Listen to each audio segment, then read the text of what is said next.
Hello and नमस्कार। आप सभी का अल्फ़ा ऑनलाइन एकेडमी में स्वागत है और हम लोग चर्चा कर रहे हैं पंचायती राज प्रश्नोत्तर शैली में। पिछली क्लास में हमने कुछ तथ्यों के बारे में पढ़ा था। ग्राम सभा सम्मेलन आहूत करने का दायित्व किसका होता है? तो ग्राम सभा सम्मेलन आहूत करने का जो दायित्व होता है वह सरपंच का होता है। सरपंच की अनुपस्थिति में उप सरपंच का होता है और उप सरपंच की अनुपस्थिति में सचिव का होता है।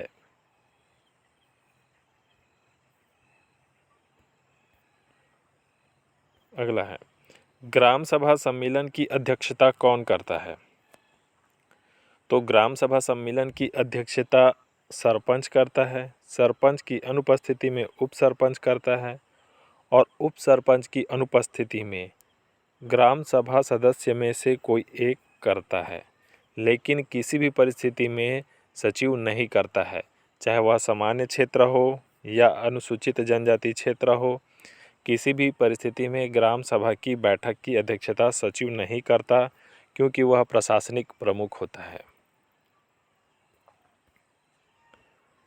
अनुसूचित जनजाति क्षेत्र में ग्राम सभा सम्मेलन की अध्यक्षता कौन करता है? केवल और केवल अनुसूचित जनजाति वर्ग का व्यक्ति जो उस ग्राम सभा का सदस्य है, वह ग्राम सभा की सम्मेलन की अध्यक्षता करेगा। कौन सा कथन नहीं है? सामान्यतः 1000 की जनसंख्या पर ग्राम पंचायत का गठन किया जाता है। तो यह कथन सही है। सामान्यतः 50,000 की जनसंख्या पर जनपद पंचायत का गठन किया जाता है।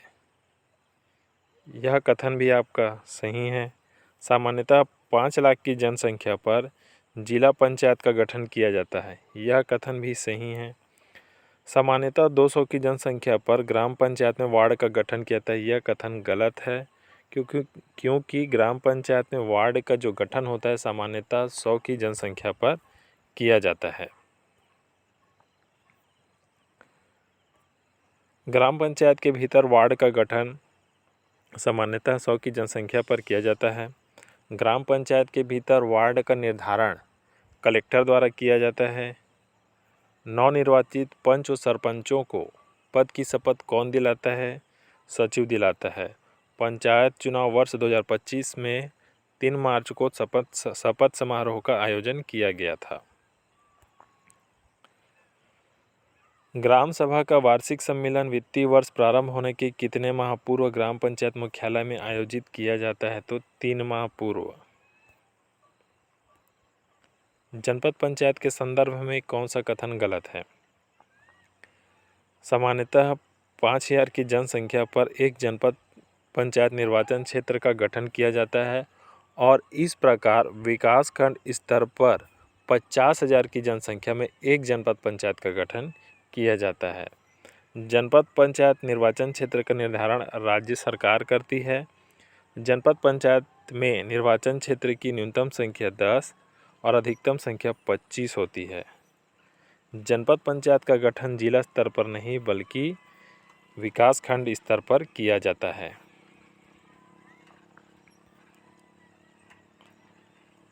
जिला पंचायत के संदर्भ में कौन सा कथन गलत है? जिला पंचायत का गठन जिला स्तर पर किया जाता है। यह कथन सत्य है। 50,000 की जनसंख्या पर एक जिला निर्वाचन क्षेत्र का गठन किया जाता है। इस प्रकार से जिला स्तर पर 5 लाख की जनसंख्या में एक जिला पंचायत का गठन किया जाता है। जिला पंचायत निर्वाचन क्षेत्र की न्यूनतम संख्या 10 व अधिकतम संख्या 35 होती है। जिला पंचायत निर्वाचन क्षेत्र का निर्धारण जिला कलेक्टर द्वारा नहीं बल्कि राज्य सरकार द्वारा किया जाता है।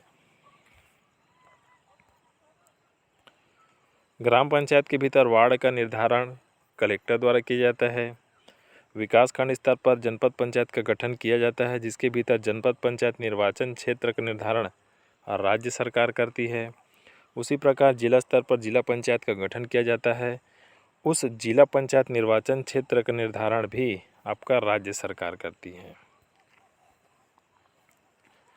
तो चलिए आज की क्लास को शुरू करते हैं। ग्राम सभा के संदर्भ में असत्य कथन है। ग्राम सभा की बैठक वर्ष में न्यूनतम 6 बार होती है, यह कथन सत्य है। जो 6 बैठकें होती हैं वह 23 जनवरी को, 14 अप्रैल को, 20 अगस्त को, 2 अक्टूबर को, साथ ही जून एवं नवंबर माह की सुझाई गई तिथि में कुल 6 बार होता है। इसके अतिरिक्त यह बैठक कब हो सकता है?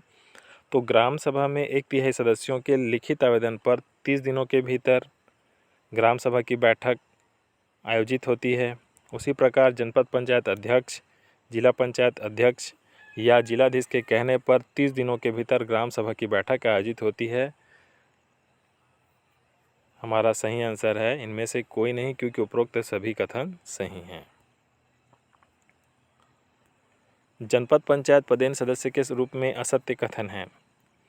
तो जनपद पंचायत पदेन सदस्य के रूप में कुल सरपंचों का 20% प्रति वर्ष जनपद पंचायत का पदेन सदस्य होता है, यह कथन सत्य है। जिस विधायक का विधानसभा क्षेत्र पूर्णतः या अंशतः जनपद पंचायत के अंतर्गत आता है वह जनपद पंचायत का पदेन सदस्य होता है, यह कथन भी सही है। बशर्ते विधानसभा क्षेत्र पूर्णतः नगरीय नहीं होना चाहिए। तीनों ही कथन सत्य है। हमारा सही उत्तर है डी। जिला पंचायत पदेन सदस्य के संदर्भ में देखिए, सभी जनपद पंचायत अध्यक्ष जिला पंचायत के पदेन सदस्य होते हैं।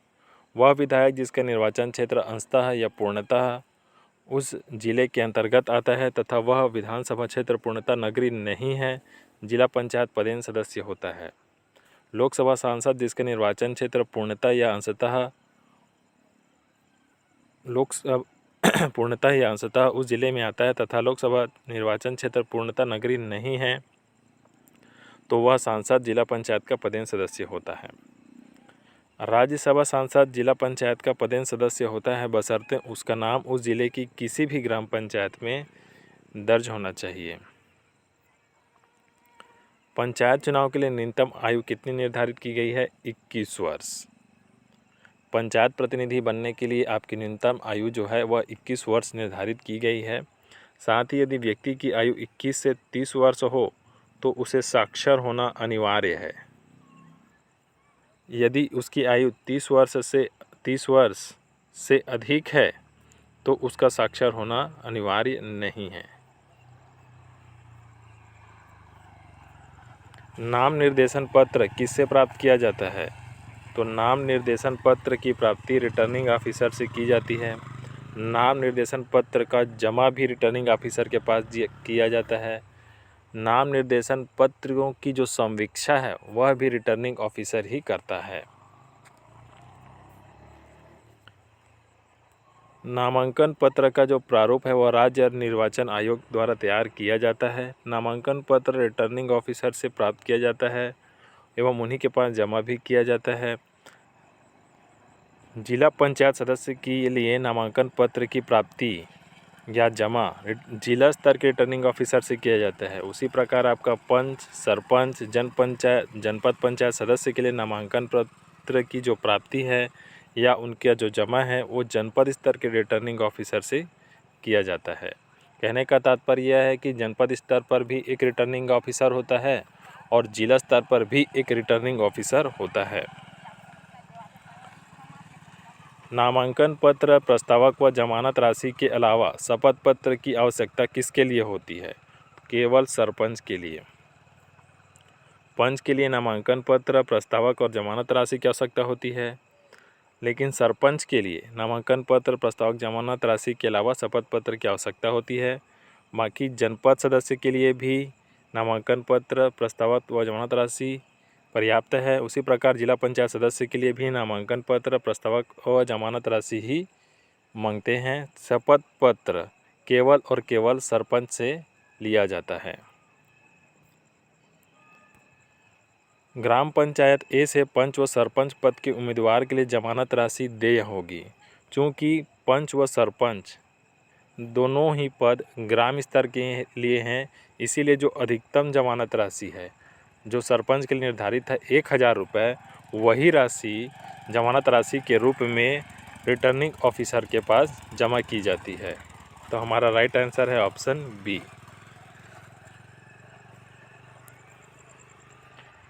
सत्य कथन नहीं है। नाम निर्देशन पत्र रिटर्निंग अधिकारी से प्राप्त किया जाता है, यह कथन सही है। नाम निर्देशन पत्र या रिटर्निंग अधिकारी के पास जमा किया जाता है, यह कथन भी सही है। जमानत राशि रिटर्निंग अधिकारी के पास जमा किया जाता है, यह कथन भी सही है। प्रतिदिन खर्च का ब्यौरा रिटर्निंग अधिकारी को देना आवश्यक है। इसके अलावा नामांकन पत्रों की जो समीक्षा, स्क्रूटनी या जांच होती है वह भी रिटर्निंग ऑफिसर ही करता है। इसलिए हमारा सही उत्तर है ई, क्योंकि उपरोक्त सभी कथन सही हैं। नामांकन पत्रों की समीक्षा कौन करता है? Returning officer. रिटर्निंग ऑफिसर द्वारा नामांकन पत्रों की समीक्षा कर उन्हें वैध या अवैध घोषित किया जाता है। तो आपके यदि नामांकन पत्र को रिटर्निंग ऑफिसर द्वारा अवैध घोषित किया गया है तो ग्राम पंचायत के मामलों में, मतलब पंच व सरपंच, यदि उनके नामांकन पत्र को अवैध घोषित कर दिया गया है, उनके नामांकन पत्र को खारिज किया गया है, तो वे नामांकन पत्रों के पुनरीक्षण के लिए एसडीएम के पास अपील कर सकते हैं। जनपद पंचायत सदस्यों के नामांकन पत्र आपका अवैध घोषित होने पर वे जिला कलेक्टर के पास अपील कर सकते हैं। इसी प्रकार से जिला पंचायत सदस्य नामांकन पत्रों के अवैध घोषित करने पर पंचायत संचालक में अपील कर सकते हैं।